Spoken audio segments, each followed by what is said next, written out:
आज हम जो बात करेंगे, आज हम बात करेंगे गुप्त वंश की। देखिए अभी करंट 2 दिनों से नहीं चल रहा, करंट आपका कल से स्टार्ट होगा। ठीक है, जो पुराने करंट्स हैं वो अभी मुझे पूरे बच्चों ने लिख के नहीं दिए। जब तक वो लिख के नहीं दे रहे मैं आगे नहीं चला रहा हूँ। तो आप लोग जब तक करंट के सारे क्वेश्चंस मुझे लिख के नहीं देंगे मैं आगे करंट नहीं पढ़ा रहा। बना सारा है, एक साथ हम लोग पढ़ेंगे, बट तब जब आप लिखोगे। आज एशियन में सबसे इंपॉर्टेंट जो एम्पायर है वो है गुप्तास।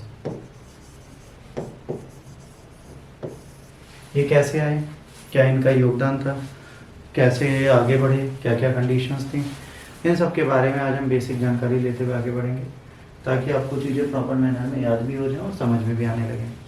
तो आज हम इसी के बारे में पढ़ते हुए चलेंगे ताकि आपको चीज़ें याद हो। तो आइए जब गुप्तों के बारे में बात करते हैं। गुप्तों के बारे में अगर पहली बात करें तो पहली बात इसके बारे में क्या होगी कि इनका उदय कैसे हुआ था। इनका उदय हुआ था कुषाण वंश के खंडहरों पर। क्या हुआ था, यहाँ कुषाण शासन था, कुषाण।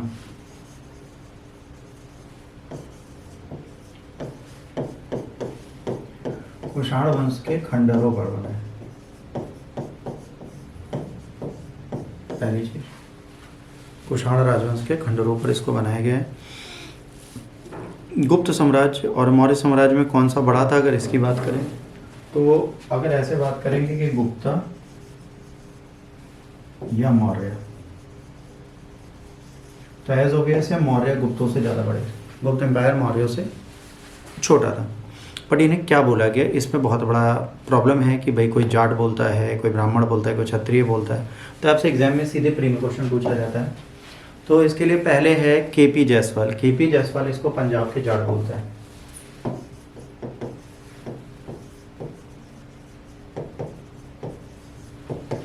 इनको बोलता है पंजाब के जाट।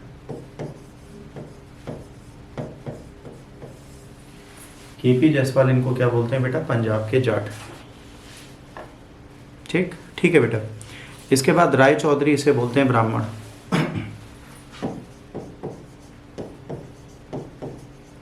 राय चौधरी इनको बोलते हैं ब्राह्मण। बाहर मौसम खुला है, जैकेट पहनी है तो ठंड तो लग रही है, बट बाकी ठीक है। इसके बाद ओझा। ओझा साहब इनको बोलते हैं क्षत्रिय।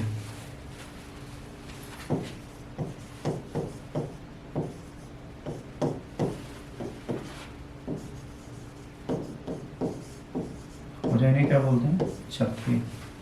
किसके आधार पर बोलते हैं, तालगुंडा अभिलेख के आधार पर। किसके आधार पर बोलते हैं, तालगुंडा अभिलेख के आधार पर।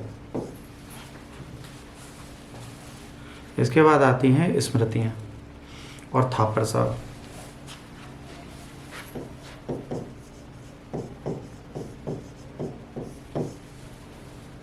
Commentaries and Romila Thapar.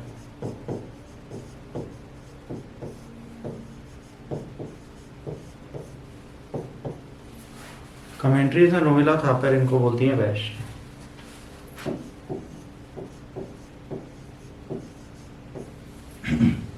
इनको बोलती हैं वैश्य। कोई दिक्कत हो तो एक बार देख लीजिए, फिर आगे चलिए।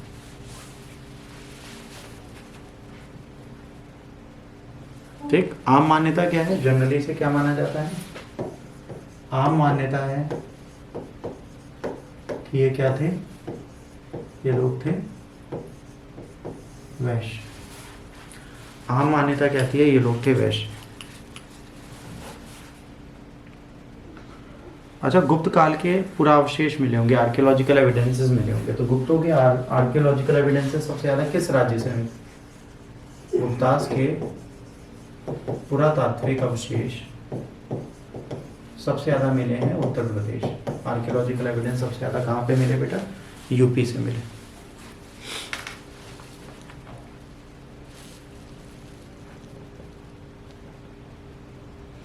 उत्तर प्रदेश में गुप्त साम्राज्य का केंद्र था प्रयाग।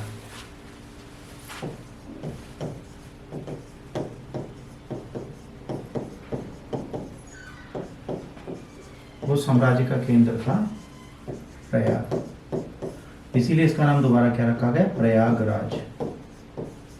ठीक है, तो इसका जो मेन सेंटर था वो क्या था, प्रयाग था। प्रयाग से लोग बैठते शासन करते थे।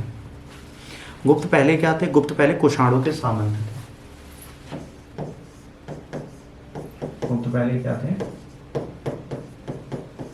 कुषाणों के सामंत। तो आपको ये भी याद रखना है कुषाणों के सामंत मतलब क्या है, क्या इस वर्ड का मतलब है। सामंत का मतलब होता है बेटा इस पूरे साम्राज्य को छोटे छोटे टुकड़ों में बांट देना और ये वंशानुगत तौर पे इन्हीं को जमीन दे देना कि इस जमीन के आप ही परमानेंट मालिक, और यहाँ पर आप सेना रखिए और इसी सेना को जब हमें जरूरत पड़ेगी आप हमें भेज दीजिएगा। तो मतलब इस लोकल एरिया के लोग राजा हो जाते थे, तो इनको बोलते थे सामंत। सामंत शाही चलते थे, तो ये सब सामंत होते थे।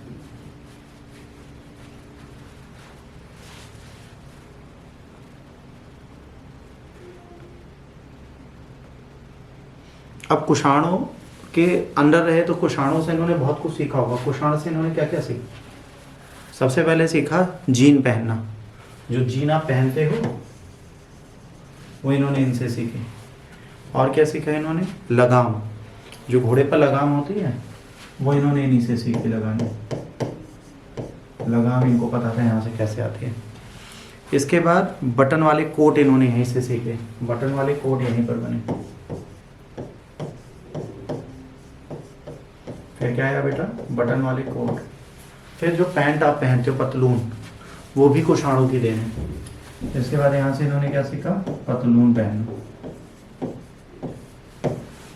ठीक। और इन्होंने क्या सीखा? जूता, जो शूज आप पहनते हो जूते, उनका उपाय भी यहीं से मिला, ठीक है।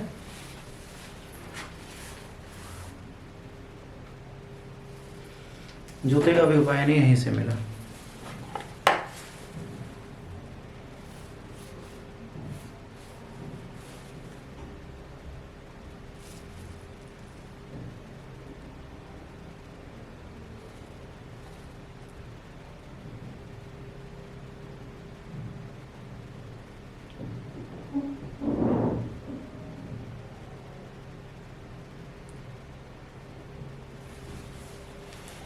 ठीक, तो jeans, bridal, button coat, pants and shoes, ये सब इन्होंने कहाँ से सीखा? ये सब इन्होंने सीखा किससे? ये सब इन्होंने सीखा कुषाणों से, ठीक। अच्छा, इनके साथ गुप्तों की सबसे अच्छी खास बात है कि गुप्त जो थे वो चैरियट पे चलते थे, मतलब रथ पे चलने की इनकी आदत थी, है ना। ये अश्वचालित रथ पे चलते थे, ठीक है, चैरियट पे चलते थे और हाथी की सेना भी रखते थे। इनके पास हाथी की भी सेना अवेलेबल थी।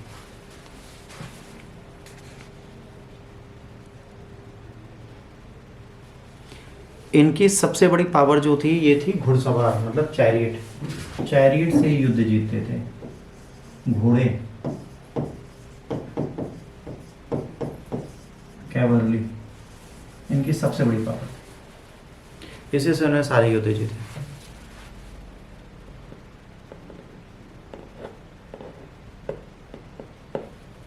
अब मध्य भारत में सेंट्रल इंडिया में कौन कौन बैठा? सेंट्रल इंडिया में सबसे पहले बैठे कुषाण। हम बात कर रहे हैं बड़े शासन की। कुषाण के बाद कौन बैठा? कुषाण के बाद बैठे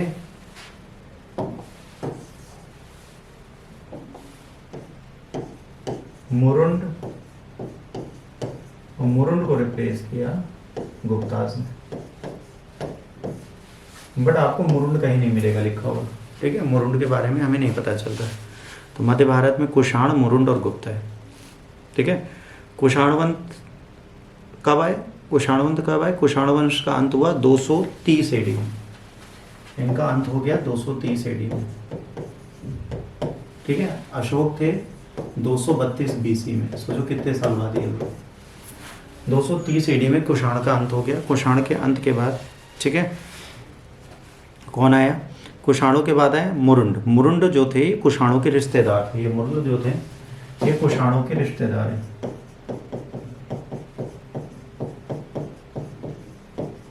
रिलेटिव ऑफ कुषाण।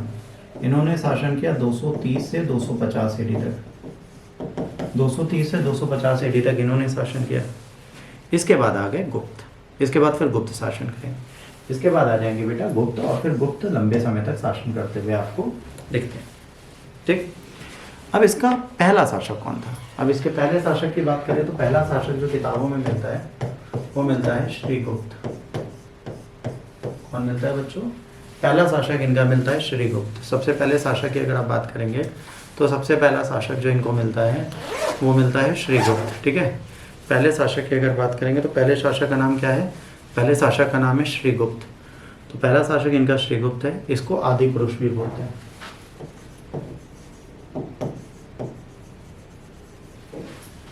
इसको आदि पुरुष भी बोलते हैं। इसके बारे में हमें इत्सिंग से पता चलता है। किससे पता चलता है?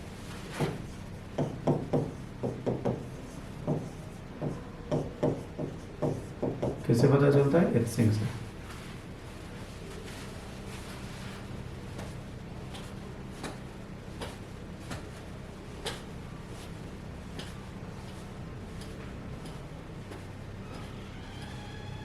मृग शिखावन नामक बौद्ध मंदिर इसने बनाया था। इत्सिंग क्या बताते हैं? इसने मृग शिखावन नामक बौद्ध मंदिर बनाया था। इत्सिंग बताता है कि श्रीगुप्त ने मृग शिखावन नामक बौद्ध मंदिर बनवाया था।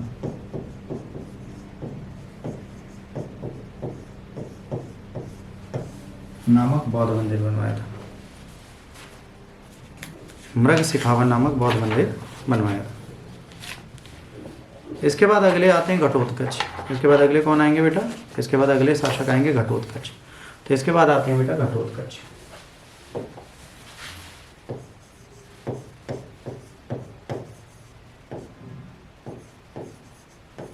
इसके बाद आते हैं Ghatotkacha.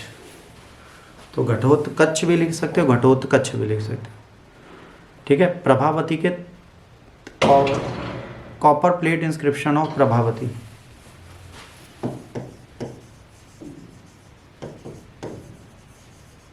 Copper plate inscription of Prabhavati. ठीक है, प्रभावती के ताम्र लेख में, प्रभावती के ताम्र लेख में घटोत्कच को पहला शासक माना गया। इत्सिंग के अनुसार श्रीगुप्त हैं, पर इनके अनुसार प्रभावती के अनुसार घटोत्कच।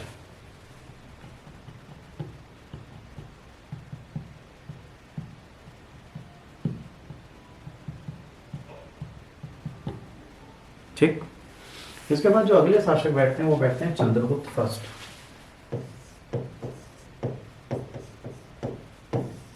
ये गुप्तों को सर्वप्रमुख शासक माना जाएगा। गुप्तों का सर्वप्रमुख शासक कौन है? चंद्रगुप्त फर्स्ट। चंद्रगुप्त फर्स्ट की बात करेंगे तो इनको देवगुप्त भी बोला गया है। ठीक है, ठीक है, लोग कहते हैं देवगुप्त हैं, पर हम मानेंगे नहीं, क्योंकि देवगुप्त जब नाम आएगा तो देवगुप्त को हम क्या कहेंगे? चंद्रगुप्त सेकंड का नाम है। देवी चंद्रगुप्तम एक पुस्तक होगी। ठीक है, तो वो बता रहा है सेकंड वाले का। ठीक है, तो देखते हैं देवगुप्त, पर वास्तविक में इनका नाम ये नहीं माना जाएगा। अब देखिए, गुप्त वंश के वास्तविक संस्थापक हैं, ये क्या है? इनको बोला जाता है रियल फाउंडर।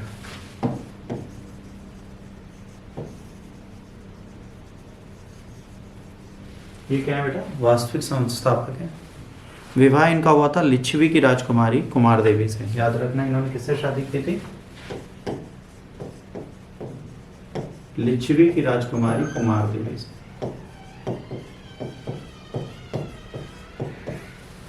लिच्छवी की राजकुमारी कुमार देवी से इन्होंने शादी की थी। ठीक है, और ये क्षत्रिय थी और ये क्या थे? वैश्य थे।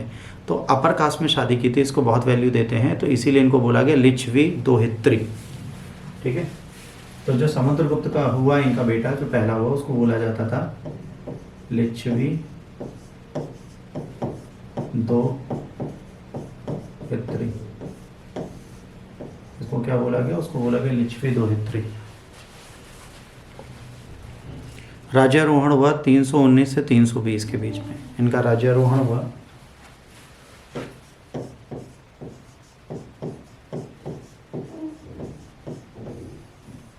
इनका राज्यारोहण हुआ 319 से 320,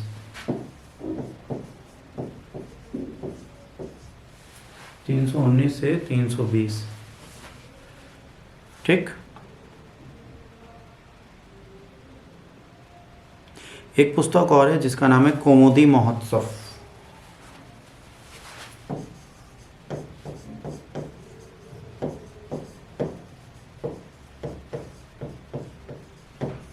एक और पुस्तक है जिसका नाम है कौमुदी महोत्सव। कौमुदी महोत्सव में क्या बताया गया? कौमुदी महोत्सव में इनका नाम है विजयिका, क्या ना? इसका एक पात्र है विजयिका।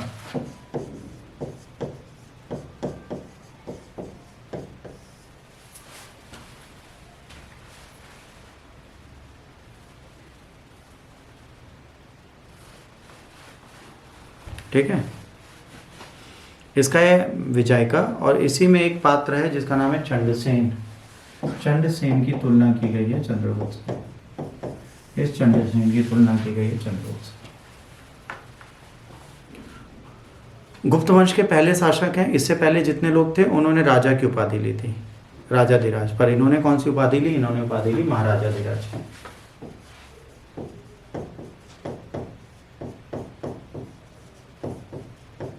इनकी उपाधि थी महाराजाधिराज। इन्होंने बच्चों उपाधि ली महाराजाधिराज। गुप्त वंश का जो राजकीय चिन्ह है वो है गरुड़। इनका जो चिन्ह है गरुड़,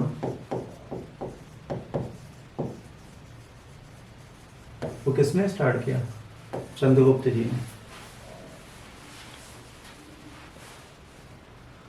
गुप्त वंश का सर्वप्रथम प्रयोग हुआ मथुरा में। गुप्त वंश का सर्वप्रथम जो अभिलेख है वो कहाँ है? मथुरा में। तो पहला अभिलेख कहाँ पर है? मथुरा। यहाँ पर गुप्त वंश का पहली बार जिक्र आया। ठीक है, और गुप्त संवत का जिक्र आया यहाँ पे। गुप्त वंश के गुप्त संवत का, सॉरी याद रखना, गुप्त संवत का। गुप्त संवत माना जाता है 319। आज जो समय चल रहा है उससे 319 आगे डाल दोगे तो गुप्त संवत निकल आएगा। ठीक, ये हो गया आपका चंद्रगुप्त फर्स्ट। ये आपका चंद्रगुप्त फर्स्ट हो गया। यहाँ तक कोई डाउट पूछ लो, फिर समुद्रगुप्त पे चलें।